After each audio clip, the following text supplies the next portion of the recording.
cris de la terre.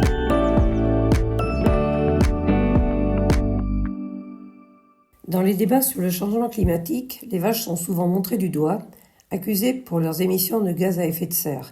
Mais les vaches ont bon dos, suis-je tenté de dire. D'abord, pour les moins experts en élevage, il faut rappeler que les vaches sont des ruminants, dotés de 4 estomacs depuis la nuit des temps, et que c'est une fonction physiologique qui ne changera pas. Mais dans les centres de recherche, des ingénieurs s'activent et ont mis au point des techniques pour réduire de 25 à 30% le méthane émis, tout en permettant la même production de lait. Et d'ailleurs, en 15 ans, en France, le carbone émis par litre de lait produit a baissé de 23%. D'autres secteurs ne peuvent pas en dire autant, alors merci les chercheurs et bravo les éleveurs. Et je veux bien me faire l'avocat des vaches en citant tous les autres avantages liés à l'élevage.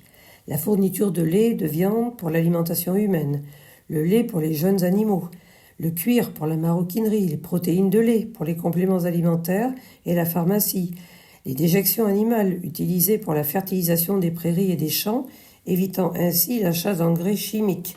Les déjections utilisées aussi pour produire de l'énergie, le biométhane, le gaz vert, qui devient fort utile pour remplacer l'énergie fossile et pour décarboner les transports de nous tous.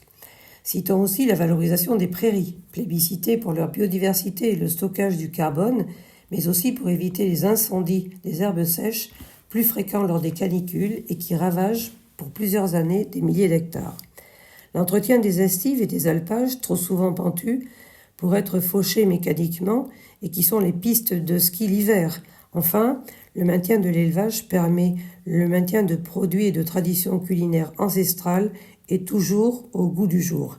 Alors oui, la vache est aussi la solution pour le climat.